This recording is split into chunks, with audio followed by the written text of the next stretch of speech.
Hi, and welcome to Chapter 1 in Care and Prevention of Athletic Injury. And in Chapter 1, we discuss classification of injury.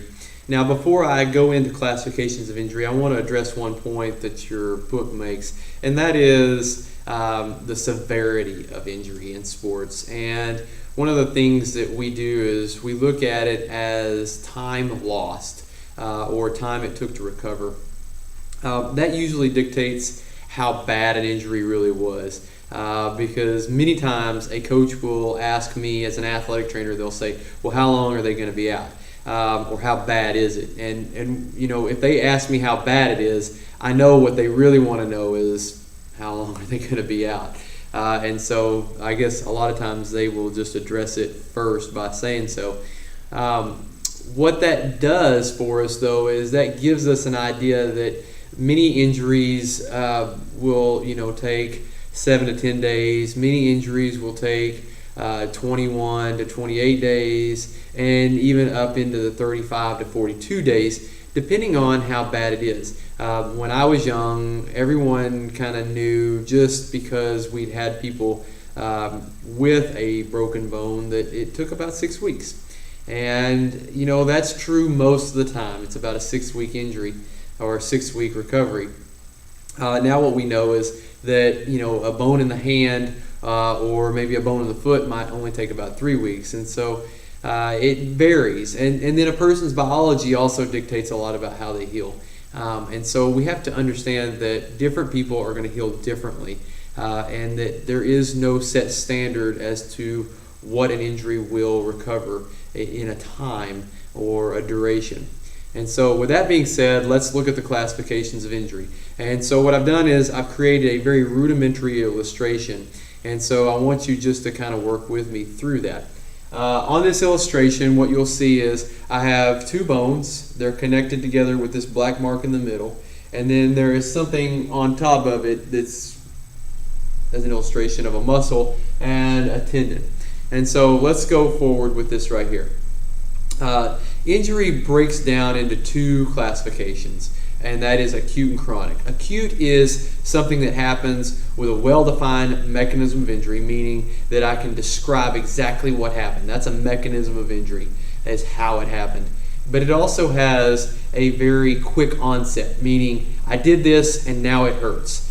A chronic injury is different in that when a chronic injury occurs, it usually took some time. And it kind of started hurting, but it didn't hurt bad enough for me to stop what I was doing, and so I kept doing it, and now it hurts so bad I can't do anything. And many of us have probably developed a chronic injury because of athletics or sports or occupation or activities of daily living, but we can kind of identify that, I was doing this and now this hurts really bad, but I don't really know what I did to cause it. And so let's look at some of these really easy to grab onto acute injuries first. And the first thing that I want to do is I want to take these first two words, sprain and strain. And many of us have used these words interchangeably. And I want us to not do that, because when you're talking to a healthcare professional, when you say a word, it means a very specific thing. And so the word sprain means an injury to a ligament. A ligament connects bone to bone. A strain is an injury to a muscle or tendon. A muscle is connected to a bone by that tendon. And so when you identify an injury and you say sprain or strain, you mean a certain or a specific type of tissue. So if you mean a specific type of tissue, you're identifying a specific type of injury, and therefore you want to sound like you know what you're talking about. I mean, you're in college, so you want to be educated. And this is the first thing that we need to address. So a sprain, what is it? Well, it's an injury to a ligament, right? So here's how this happens. Some form of trauma has occurred to our body here. And when it occurred, it caused this binding of these two bones, a ligament, to be stretched or possibly torn. And so when that happened, a stretch or tear, we gave it the label sprain. Happens to a ligament. Now let's go to this next one. A strain happens to a muscle or tendon, and always remember the T in there for tendon, and that'll help you keep that straight. But there's a muscle up here and it crosses a joint, and then there's a tendon that inserts into a distal bone. Well, what happens here is blunt trauma or physics has occurred, and it has usually caused some form of stretching or tearing to occur in the musculotendinous junction right here. Sometimes it happens directly in the muscle belly. Sometimes it happens only in the tendon, but most of the time in the musculotendinous junction where the muscle and the tendon come together. And sometimes it can actually happen down here at the insertion where it actually pops off. That's still a strain.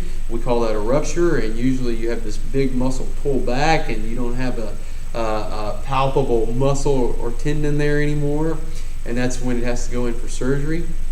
But if you have a muscle tear, you have a muscle strain. If you have a muscle that's been stretched, you have a muscle strain. And so now, let's go to this next one, a contusion. We've all developed a contusion because we've been whacked or hit or fell, and then we have a bruise, right? And so what is a contusion? Well, a contusion is you have blunt force trauma, let's say right here into this muscle, and when it happens, say a baseball hits this muscle, you're going to have some bleeding. And what that bleeding is from capillaries. And capillaries are like the smaller ends of the arteries, and they fill up a muscle full of blood, and they rupture, and when they do, they fill up this area full of blood, and that blood is visible in the skin. And so what you see is a dark red turning purple, then eventually, down the road it gets kind of green and yellow, and then it goes away. But that's a bruise, but we know those as contusions. And then the next thing here is fracture. And because physics can be so high in a sport like football, or even baseball or basketball, a bone can be broken. Now, many times you've heard the word fracture and thought that it was a bone break, but kind of a minor one in severity. And what I want you to understand is that fracture is fracture and bone break is bone break, and they are the same thing. If you have a bone break, you have a fracture. If you have a fracture, you have a bone break. And the severity can be argued out amongst the orthopedic doctors. But what we know is that if there's a crack in this bone, regardless of how bad it is, the crack is known as a fracture. And when that crack does occur, how do we take care of it? Well, we have to immobilize it, because if a bone keeps moving, then it may not heal correctly. And then the other thing is this: I broke a bone, I surely would be able to move it. Well, many of us who broke bones know this, that we could still move it. And so many times I've heard people say, well, they can move it, so it must not be broke. Well, that's just not true, because I've seen people move after they've broken a bone. Last thing on our list, dislocation. And a dislocation is when the bone completely moves outside of the joint. And so what we're going to do here is we're going to take our eraser, and we're going to take this bone, and we're going to erase it from where it was, and we're going to put it down here. Well, if it's down here and our first bone or proximal bone is still there, what we know is there was a ligament there and there was a tendon there, and so those two items are now very stretched, possibly torn, and this bone is displaced and it's outside of its joint. So a dislocation is a very destructive injury, and it takes a lot of time to heal, because you're not just healing from a ligament sprain or a muscle strain, but both. And you're also going to have to talk about the muscles around this recovering and now creating a new support system to hold that bone in. And so a dislocation is a very, very bad injury.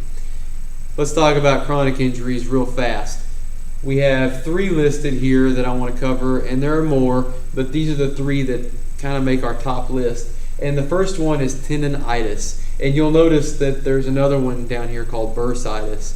And the word itis literally means inflammation. So if you see the suffix itis, you know that you can attribute that to a chronic injury because you have inflammation up. Now, inflammation happens in the acute injuries. You'll see more about that in a later module.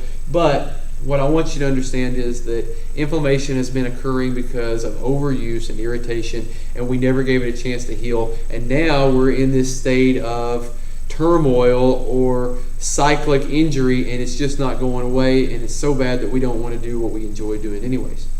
And so tendinitis, inflammation of a tendon, bursitis, inflammation of a bursa. If you've had anatomy or physiology, you know a bursa is basically a lubricating membrane around every joint, and it just becomes irritated. It can happen because of blunt force trauma. We'll get into that later too.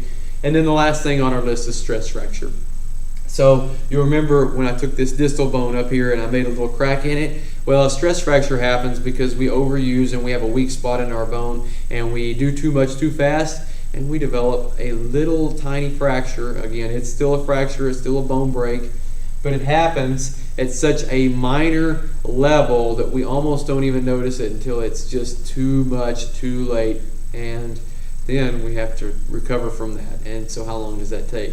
So the question is how long do any of these take? Well, you know, an average sprain, anywhere from 2 to 6 to 8 weeks. Strains, kind of in the same boat. A contusion, well, you know, 7 to 10 days, usually most bruises feel better. Now, there is one caveat to a contusion, and that is if it happens in a bone.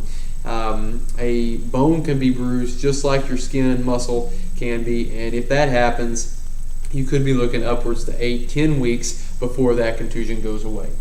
A fracture, if it's in a small bone, usually around 3 weeks. If it's in a big bone, somewhere around 6 weeks, unless it had to have surgery to repair it.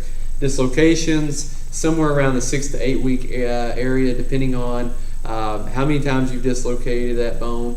I've seen athletes who have dislocated a shoulder and have gone back in and completed the competition, but those people have usually had several dislocations in that area and they're used to it and they need to get it fixed, and they're kind of waiting to the end of the season. But then, you know, the first time dislocator rarely should ever go back in, and that's just kind of a rule of thumb to remember.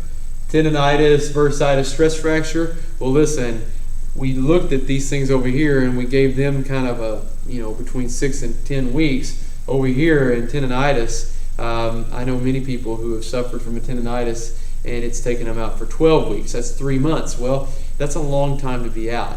And so the best medicine is prevention, right? An ounce of prevention is worth a pound of cure. So these are things, all of these we can attempt to prevent. These things right here we're going to go through later, and we're going to talk about how to prevent them. So that's wrapping up chapter 1. It was a little lengthy on this first go around. The later chapters are not so much, but I wanted to make sure that we had this right from the get-go. If you have any questions, make sure you email me. Also, going down, make sure you do the student summary. Let me know the top 3 things that you learned from chapter 1. See ya.